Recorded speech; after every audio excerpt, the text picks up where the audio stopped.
यहाँ से जो साथी विदाई ले रहे हैं, कुछ फिर से आने के लिए विदाई ले रहे हैं और कुछ विदाई के बाद यहाँ का अनुभव लेकर के समाज जीवन में कुछ न कुछ विशेष योगदान के लिए जा रहे हैं। जो जा रहे हैं लेकिन आने वाले नहीं हैं, उनको भी मैं कहना चाहूंगा कि राजनीति में कोई फुल स्टॉप नहीं होता है। भविष्य आपका भी इंतजार कर रहा है और आपका अनुभव, आपका योगदान राष्ट्र जीवन में हमेशा हमेशा बना रहेगा। आदरणीय सभापति जी, इस सदन में जो भी सदस्य माननीय हमारे विदाई ले रहे हैं, कुछ सदस्य ऐसे हैं जिनको शायद उस समय जाने का समय कार्यकाल आएगा जब सदन नहीं चलता होगा। कुछ हैं जिनको ऑलरेडी सदन के दरमियान ही विदाई मिल रही है। लेकिन ये जाने वाले सभी माननीय सांसदों का बहुत ही उत्तम योगदान है, इसलिए लेकिन मैं जरूर कहूंगा आदरणीय देवगौड़ा जी, आदरणीय खड़गे जी, आदरणीय शरद पवार जी, ये ऐसे वरिष्ठ लोग हैं जिनके जीवन का आधे से अधिक उम्र संसदीय कार्य प्रणाली में गई है और इतने लंबे अनुभव के बाद भी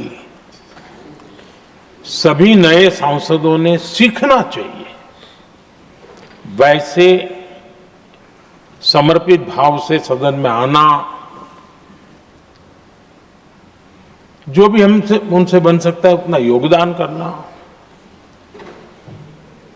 यानी समाज में से जो जिम्मेवारी मिली है उसके प्रति पूरी तरह समर्पित रहना, ये इन सब वरिष्ठ लोगों से हम जैसे सबको सीखने जैसा है और मैं उनके योगदान की भूरी भूरी सराहना करूंगा, क्योंकि इतना लंबा कार्यकाल छोटा नहीं होता है, बहुत महत्वपूर्ण है।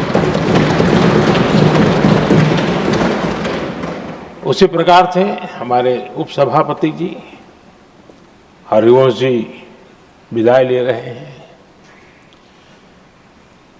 हरिवंश जी को लंबे समय तक इस सदन में अपनी जिम्मेवारी निभाने का अवसर मिला है। बहुत ही मृदुभाषी, सदन को चलाने में सबका विश्वास जीतने का निरंतर जिन्होंने प्रयास किया, और मैंने देखा है कि संकट के समय ज्यादातर उपसभापति के ही जिम्मे आ जाता है कि भाई आप संभाल लेना जरा, तो उनको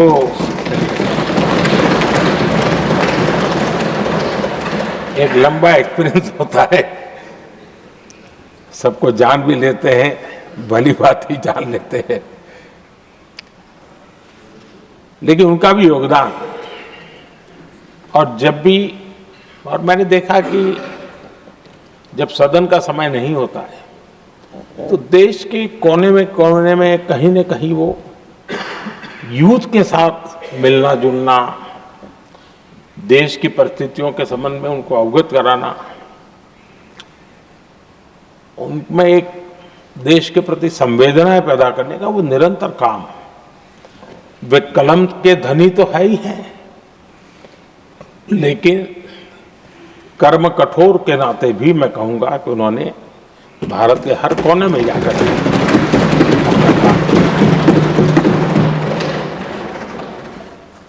आदरणीय सभापति जी, कभी कभी किसी समय हम सुनते थे कि सदन में बहुत ही हास्य विनोद व्यंग्य का अवसर मिलता रहता है।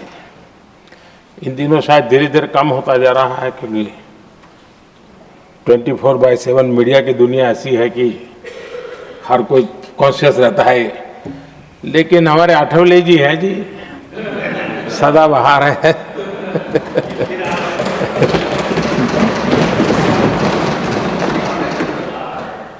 आठवले जी जा रहे हैं, लेकिन यहाँ पर किसी को खोट महसूस नहीं होगी। वो व्यंग विनोद भरपूर परोसते रहेंगे। जब ये पूरा भरोसा है। आदरणीय सभापति जी, सदन में से हर 2 साल के अंतराल के बाद एक बड़ा समूह हमारे बीच से जाता है, लेकिन ये ऐसी व्यवस्था है कि जो नया समूह आता है उनको बाकी जो लंबे समय से 4 साल से बैठे हुए साथी हैं, अनुभव है, नए लोगों को तुरंत उनसे कुछ न कुछ सीखने का अवसर मिलता है। और इसलिए एक प्रकार से यहाँ की जो विरासत है वो कंटिन्यू प्रोसेस हमेशा रहती है। ये बहुत बड़ा लाभ होता है। मुझे पक्का विश्वास है कि जिनको इस बार जाना नहीं है वो भी जो नए माननीय सांसद आएंगे उनको उनके अनुभव का लाभ मिलेगा और उनका योगदान भी सदन को और समृद्ध करेगा, ऐसा मेरा पूरा विश्वास है। आदरणीय सभापति जी, हम लोग जानते हैं कि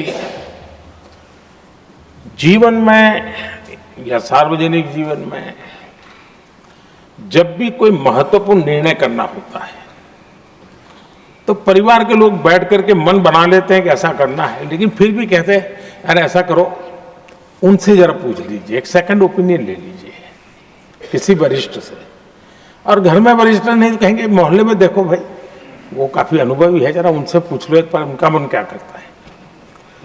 अगर कोई बीमार है तो भी कहते हैं यार ऐसा करो भाई, एक और डॉक्टर से जरा ओपिनियन ले लो।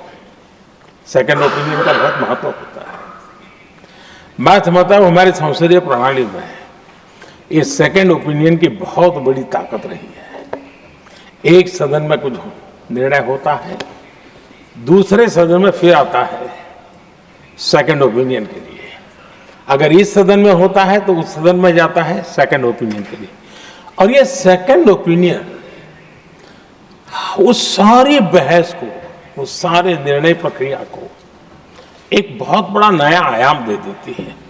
और वो मैं समझता हूं कि हमारी निर्णय प्रक्रिया को समृद्ध करती है।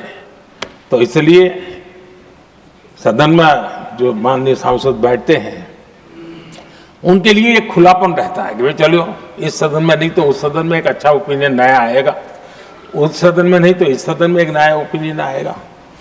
तो ये सेकंड ओपिनियन ये हमारे लोकतंत्र में एक बहुत बड़ा कंट्रीब्यूशन है, जो जिस विरासत को हमें संभालना हमारे जो माननीय सांसद विदाई ले रहे हैं उनका तो योगदान रहा ही है। और इसके लिए भी मैं उनका साधुवाद करता हूं। आदरणीय सभापति जी, जो हमारे माननीय सांसद विदाई ले रहे हैं, बहुत आने वाले दिनों में तो शायद ये अवसर रहने वाला ही नहीं है, लेकिन ये माननीय सांसद ऐसे हैं कि जिनको पुराने संसद के भवन में भी बैठने का मौका मिला और नए संसद भवन में भी बैठने का मौका मिला। तो उनको दोनों इमारतों में उनको राष्ट्र के कल्याण के लिए अपना योगदान देने का अवसर मिला है। और उनके कार्यकाल में ही उनको इस नए सदन के निर्माण प्रक्रिया में और नए सदन की निर्णय प्रक्रिया में भी हिस्सा बनने का अवसर मिला है। वो एक विशेष उनके जीवन में याद रहेगी, नई स्मृति रहेगी। आदरणीय सभापति जी, मैं सभी माननीय सांसदों के, और मैं मानता हूं कि ये सदन अपने आप में एक बहुत बड़ी ओपन यूनिवर्सिटी है। राष्ट्र जीवन की कई बारीकियों से परिचित होने का अवसर सदन में प्राप्त होता है। एक प्रकार से हमारी यहां शिक्षा भी होती है, हमारी दीक्षा भी होती है। ये 6 साल यहां जो रहने का अवसर मिलता है वो जीवन को गढ़ने का राष्ट्र जीवन के घड़तर में योगदान का तो महत्व है ही है, क्योंकि निर्णय प्रक्रिया का हिस्सा है, लेकिन स्वयं के जीवन को घड़ने का भी एक अमूल्य अवसर होता है। और इसलिए जब माननीय सांसद यहां आते हैं, उस समय की उनकी जो भी सोच, समझ और क्षमता है, जब जाते हैं तो अनेक गुना वो बढ़ती है, उसका विस्तार होता है, अनुभव की एक बहुत बड़ी ताकत होती है। और तब जाकर के जाने के बाद राष्ट्र जीवन का उनका निरंतर योगदान बना रहे। वे अपने तरीके से व्यवस्था के तहत हो सकते हैं, व्यवस्था के तहत न हो सके, लेकिन उनका अमूल्य योगदान मिलता ही रहे राष्ट्र जीवन के निर्माण में। उनका अनुभव हमेशा हमेशा उपयोगी हो, ये मेरी उन सभी माननीय सांसदों को मेरी शुभकामनाएं हैं। और मैं फिर से एक बार सभी माननीय सांसदों के योगदान का गौरवगान करता हूं, साधुवाद करता हूं। बहुत बहुत धन्यवाद।